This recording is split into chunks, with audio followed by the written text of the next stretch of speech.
Saludos desde el curso DCT 25 años después. Continuamos la trayectoria del módulo número 2 con una sesión de análisis sobre desarrollo y antropología. La misma está facilitada por Jesús Sanz Abad, quien es profesor de antropología social en la Universidad Complutense de Madrid. Sus principales temas de interés están relacionados con los movimientos sociales, el vínculo entre migración y desarrollo, la antropología económica y la economía social y solidaria. Bienvenido, Jesús, gracias por estar aquí. Comienzo por preguntarte de dónde nace el concepto del desarrollo, en qué momento surge y qué connotaciones tiene. Bueno, yo creo que es importante tener en cuenta esta cuestión y situar el desarrollo en términos sociohistóricos, porque claro, es un concepto que se ha popularizado tanto y tenemos tan normalizado y demás, pues que ayudar a entender en el contexto en el que surge y qué hay detrás de él, nos da pistas también para ver cómo abordarlo y qué supone cuando nos ponemos las gafas del desarrollo y representamos la realidad a partir de esta noción. Bueno, el término del desarrollo, vamos a decir que es primo hermano pues, de algunas nociones previas, como es la de progreso, fundamentalmente con la de progreso, ¿no? Y el término del desarrollo acaba cristalizándose, pues, de alguna manera, como nos recuerda un antropólogo muy conocido, Arturo Escobar, con un discurso que es el discurso de Truman en Naciones Unidas, ¿vale? Truman dice en aquellos años, en el año 49, algo así como: debemos lanzarnos a un nuevo y audaz programa que permita poner nuestros avances científicos y nuestros progresos industriales a disposición de las regiones insuficientemente desarrolladas para su mejoramiento y crecimiento económico. Bueno, en ese breve fragmento del discurso de Truman en Naciones Unidas ya aparecen tres elementos que van a ser centrales en la configuración de que está detrás de las representaciones del desarrollo, ¿no? La primera es un eje en el cual se va a plantear el desarrollo como el estadio ideal al cual transitar, ¿no? Desde un estado, Truman lo denominaba insuficientemente desarrollado, en otros momentos históricos pues se vinculará más tarde pues, con lo que es su desarrollo. El segundo eje, a partir del cual aparece en el discurso de Truman también, tiene que ver con la mención a la ciencia, ¿no? Truman asocia, cuando él habla de poner nuestros avances científicos y nuestros progresos industriales, pues lo que está haciendo básicamente es configurar la ciencia moderna, como el principal instrumento de conocimiento y el instrumento que será la herramienta principal bajo el cual se consigue ese supuesto estadio de desarrollo, ¿no? Y el tercer elemento que aparece, junto a la noción del desarrollo como el estado deseable al cual llegar y de la ciencia, es el de la asociación entre desarrollo y crecimiento económico, ¿no? Claro, esto último pues es más controvertido posteriormente. Cuando él habla de mejoramiento y crecimiento económico, lo que está haciendo es una asociación entre esos dos términos, ¿no? Entre vincular el desarrollo a esa cuestión. Entonces, por un lado, sintetizando, el desarrollo como estadio ideal hacia el cual transitar, y dos herramientas que van a aparecer ya en el discurso muy pronto vinculadas a ellas: la ciencia por un lado y la economía. Entonces, bueno, en términos sociohistóricos, pues llamar la atención sobre cómo el desarrollo como era, tiene 70 años a partir de ese momento, y se plantea pues como el planteamiento deseable en el cual surge hasta entonces. El concepto del desarrollo, ¿qué connotaciones tiene? Bueno, hay un libro maravilloso de Gilbert Rist que se llama El desarrollo, historia de una creencia occidental, que Gilbert Rist nos recuerda algunas cosas muy interesantes, ¿no? Que nos lleva a mostrar cómo, frente a lo que muchas veces nos sucede al estudiar otras sociedades más alejadas a nuestros planteamientos y modos de representación de la realidad, y que los vemos con ojos exóticos, pues para ver cómo la noción del desarrollo puede tener un punto ciertamente exótica si lo vemos si hacemos ese ejercicio inverso y a la luz de lo que sucede de cómo es visto de otros sujetos y demás, ¿no? Gilbert Rist, en su libro, plantea una cosa muy interesante. Dice, bueno, el desarrollo él lo conceptualiza como una creencia. ¿Y por qué lo conceptualiza como una creencia? Dice, bueno, ¿qué separa la creencia de la ideología? La ideología, en primer lugar, es algo sobre lo cual discutimos, ¿no? Es algo que se supone que es inherente pues, a un posicionamiento sociopolítico de fondo. Dice, pero la creencia, a diferencia de la ideología, no se discute sobre ella. La creencia normalmente la aceptamos o la refutamos, pero es parte de un presupuesto, parte de una afirmación que damos por buenas, ¿no? Uno puede creer en Dios o no creer en Dios, pero la idea de Dios queda fuera de la discusión, ¿no? De qué se entiende, al menos cuando lo enunciamos en esos términos, ¿no? Y demás. dice, bueno, dice, con el desarrollo, dice, él lo caracteriza con una creencia porque dice, bueno, ¿qué más posibilidades tiene la creencia? Pues que es capaz de aglutinar a formulaciones muy diversas, ¿vale? Bajo una misma noción expresada de forma sencilla. Dice, si lo pensamos en nombre del desarrollo, pues amalgama posicionamientos y miradas de la realidad súper diferentes, ¿no? Desde planteamientos más liberales a socialdemócratas en el plano ideológico de un extremo a otro. Y todos, ninguno pone en cuestión la creencia, ¿no? Ninguno, la idea del desarrollo sigue, cuando algo fracasa, se echa la culpa a la práctica, pero no a la noción, y al mismo tiempo la noción sigue resignificándose en el tiempo, ¿no? De ahí que hayamos pasado en los estudios del desarrollo de hablar del desarrollo endógeno al desarrollo sostenible. La formulación sigue enunciándose en esos términos, pero, pero aunque se reformule, el núcleo de la noción sigue replanteándose. Y bueno, Gilbert Rist dice dos cosas muy interesantes sobre esto, ¿no? Dice, bueno, al enunciarse la creencia, el desarrollo como una creencia, lo que nos está planteando es una invitación a movilizar en términos de acción. Es una invitación a separarlo de lo ideológico. La creencia es tremendamente efectiva para movilizar a la sociedad. Basta pensar pues, en cualquier discurso político que veamos cuando haya una campaña electoral en la cual las menciones al desarrollo o al progreso seguramente estarán presentes en el discurso político.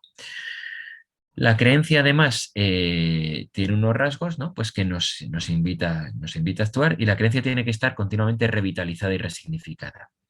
De ahí que, en nombre de esa creencia, pues continuamente haya que reformular, o sea, se hacen rituales, vamos a decirlo así, ¿no? Que revitalizan la creencia. Se hacen cumbres del desarrollo sostenible, o la creencia se institucionaliza, ¿no? Es el caso, se hacen ministerios de desarrollo, másteres de cooperación al desarrollo, agentes de desarrollo local. Entonces, la noción del desarrollo sigue apareciendo, sigue siendo un elemento al cual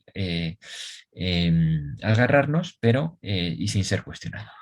Bueno, Rist, con esta metáfora, lo que nos viene a decir es algo así como, pensemos el desarrollo como una especie de, a pesar de un proceso de secularización, como parte de esa creencia, una creencia secular, una creencia laica, que está muy presente en nuestra sociedad y demás. Entonces, esa noción que tiene que ver con una aproximación que hace un antropólogo en este concreto, creo que nos aporta una buena pista para entender qué puede aportar la antropología al estudio del desarrollo, ¿no?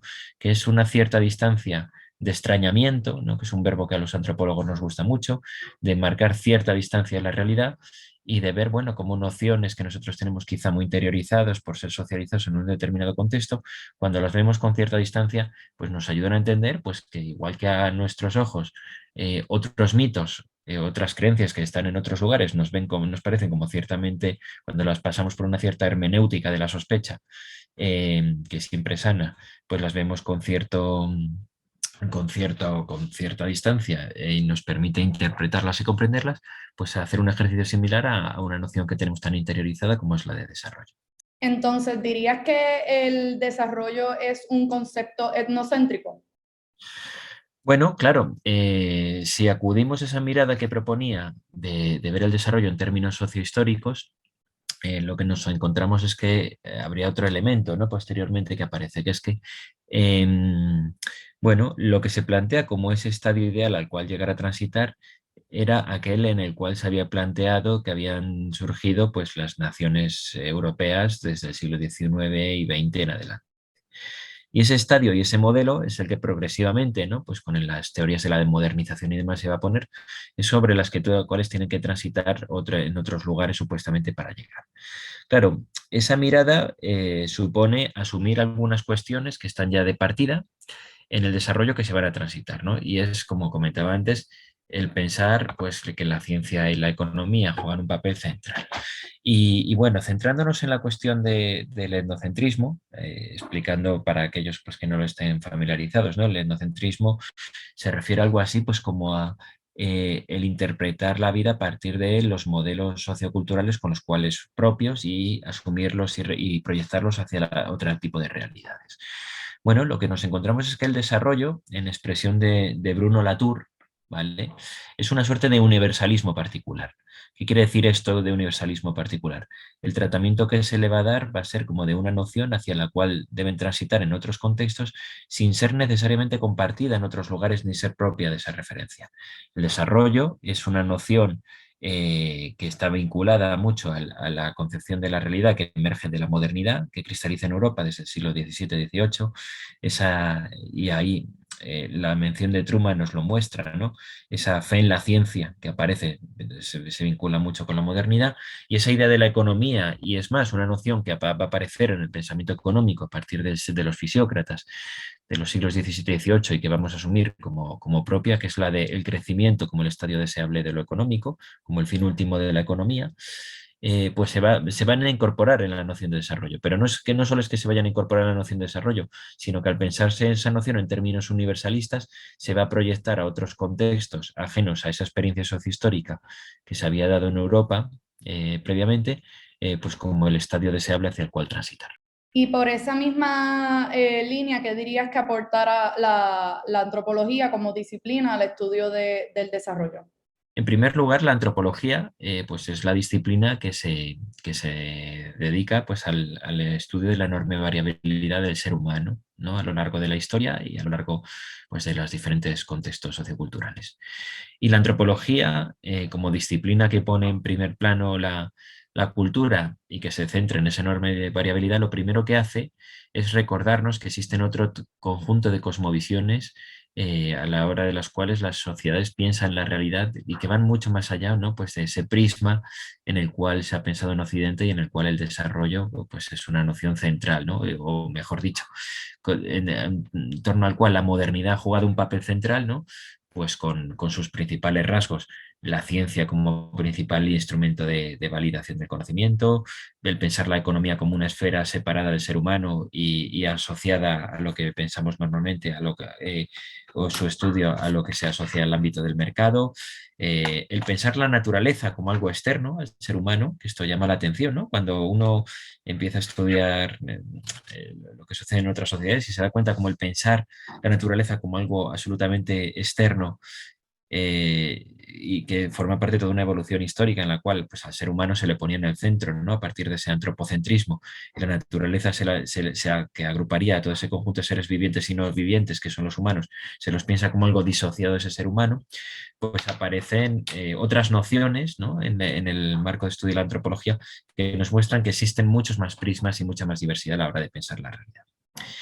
En términos metodológicos, la antropología y a partir de la principal herramienta de análisis y de teoría y metodológica que tiene, que es la etnografía, pues lo que nos aporta es básicamente instrumentos pues para mostrar a la vez que esa enorme diversidad existe, para llamar la atención y ser un poco más vigilantes y mostrar cómo bueno, muchas de las nociones que se manejan en el ámbito del desarrollo o muchas de las cuestiones que están asociadas al plano del desarrollo, bueno, pues tienen un marcado sesgo etnocéntrico, un marcado sesgo que tiene que ver con esta experiencia que antes llamaba la atención y bueno, pues el riesgo que sucede pues al cómo proyectarlas cuando se lleva esto a cabo en el marco del estudio del desarrollo y al ser conscientes y sensibles pues a esa enorme diversidad sociocultural y cómo nuestra mirada que está sobre el mundo pues no coincide para nada necesariamente con la que sucede en otros contextos o en otros sujetos que son objeto de análisis.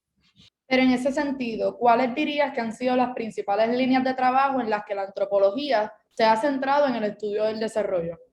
La antropología normalmente en los estudios sobre desarrollo se articula en dos grandes áreas, ¿no? Una distinción que se hizo bastante popular fue la que distinguía entre antropología del desarrollo y antropología para el desarrollo.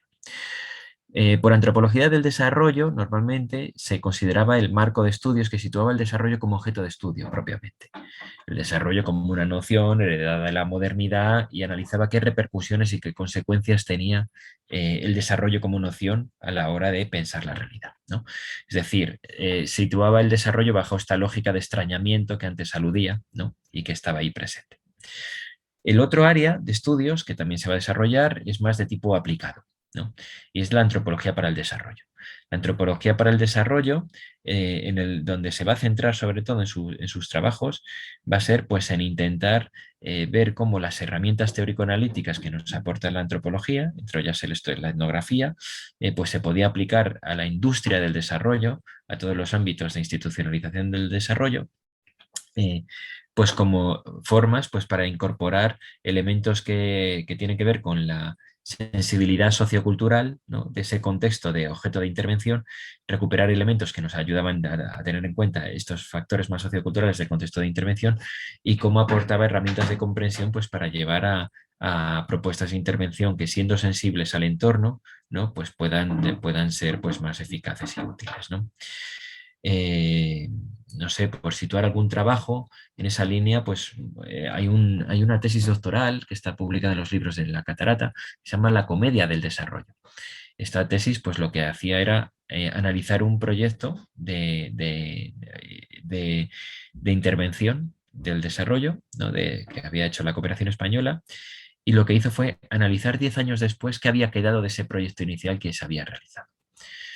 Bueno, pues u otros trabajos, de hecho, en el marco de la cooperación al desarrollo hay mucho antropólogo trabajando, ¿no?, en cuestiones como la emergencias, ayuda humanitaria de emergencias y en proyectos de cooperación, pues lo que trata de hacer, que estaría dentro de esta antropología para el desarrollo, es reconstruir y poner elementos de discusión, ¿no?, cuestiones para la discusión que tienen que ver pues, con los factores socioculturales y la comprensión que esas poblaciones tienen de su contexto y para pues, poder incorporar a los diseños y a las propuestas de intervención esos elementos socioculturales que no muchas veces, que no siempre se tienen en cuenta. Entonces, Jesús, para ir resumiendo, ¿qué otras miradas para comprender la realidad han surgido como alternativas al desarrollo y qué rasgos tienen estas iniciativas? Sí, bueno, hay que contextualizar antes para ver, ¿no? Cada vez se habla más en la academia del denominado postdesarrollo, ¿no? Poner un poco en situación a qué se refiere esto del postdesarrollo. A partir de los años 90 empiezan a hacerse pues, evidentes pues, cuestiones, ¿no?, que empiezan a replantear si el desarrollo como marco de actuación y como gran paradigma pues no estaba siendo un fracaso, ¿no? Y empieza a haber cada vez más voces críticas en este sentido, sobre todo desde el denominado sur global y de algunos países, ¿no? Pensemos, por ejemplo, pues cómo las iniciativas o proyectos en nombre del desarrollo se van dando, se van produciendo durante hace 40, 50 años. Si retomamos la propuesta que nos hacía Rist, ¿no?, de pensar el desarrollo como una creencia, lo que empieza a ver desde los años 90 es sobre todo un cuestionamiento de estos planteamientos, ¿no?, de pensar la realidad y enunciarla en términos como mediatizados exclusivamente bajo la idea del desarrollo. Más allá de una discusión intelectual sobre esta cuestión, también había unos elementos que se daban en esos años, ¿no?, que es decir, bueno, llevamos 50 años haciendo proyectos en nombre del desarrollo, pero hay una serie de fracasos que se siguen constatando en cuestión de ahí. Pensemos, por ejemplo, en los altos índices de pobreza. Pensemos, por ejemplo, en cuestiones como el deterioro ambiental. Entonces eso es lo que les llevaron, ¿no?, pues a una serie de autores a plantear la cuestión, es decir, bueno, a lo mejor lo que tenemos que hacer es inaugurar pensar la realidad bajo otros términos, ¿vale? Y de ahí que se hable del postdesarrollo, ¿no?, de pensar la realidad en otros términos que no estén mediatizados y donde la noción del desarrollo sea central para pensar las realidades de ahí y donde lleva también pues, a un cuestionamiento básico pues, de algunos de los planteamientos que estaban inherentes a esa idea del desarrollo, ¿no? Pues, por ejemplo, reconocer otro tipo de saberes que no pasan exclusivamente por la ciencia moderna y la utilidad que han tenido para algunas cuestiones, como pensemos, por ejemplo, en términos ambientales, ¿no?, y de cuestión de sostenibilidad ambiental. En este sentido, demos simplemente un dato. El 80% de los lugares con mayor biodiversidad a nivel mundial están en lugares donde habitan el 4% de la población mundial, que a su vez son pueblos indígenas. Bueno, esto nos indica pues, que esos saberes pues, han sido tremendamente útiles para cuestiones como el preservamiento de la biodiversidad y en un contexto de emergencia climática, pues esto es importante tenerlo en cuenta. O pensemos la realidad bajo otros términos, donde a lo mejor cuestionar el crecimiento económico y pensar que el crecimiento económico es bueno en sí mismo, ¿vale? O algunos postulados que están detrás de los presupuestos de la economía clásica, como que es posible crecer en un planeta con recursos limitados, que tener un crecimiento ilimitado en un planeta con recursos limitados, pues que esto es cuestionable. Bien, este tipo de cuestionamientos más de tipo teórico, por un lado, que recomendaban pues, una mayor pluralidad epistémica, ¿vale?, frente a ese monopolio del saber en nombre de la ciencia y del conocimiento experto por un lado, y por otro, por una concepción de la economía que cuestionaba la idea del crecimiento, y por otro, la constatación de algunos fracasos que se habían dado en nombre de, después de 50 años interviniendo en nombre de ese desarrollo, es lo que lleva pues que algunos emerjan otras voces que se engloban dentro del postdesarrollo y hay otro tipo de planteamientos críticos que tratan de pensar la realidad bajo otras premisas, ¿no? En ese marco, pues situaríamos pues, planteamientos más de, por citar solo dos o tres, el planteamiento del buen vivir, de Summa Causai, ¿no? Que está recogido en algunas constituciones en Latinoamérica, como la constitución boliviana o ecuatoriana, y que tratan de pensar la realidad en otros términos, o por ejemplo, incluso en el mismo Europa, pues nociones críticas, como es la del decrecimiento, que directamente lo que hace es un cuestionamiento del crecimiento en sí mismo como realidad última y fin último de la realidad económica.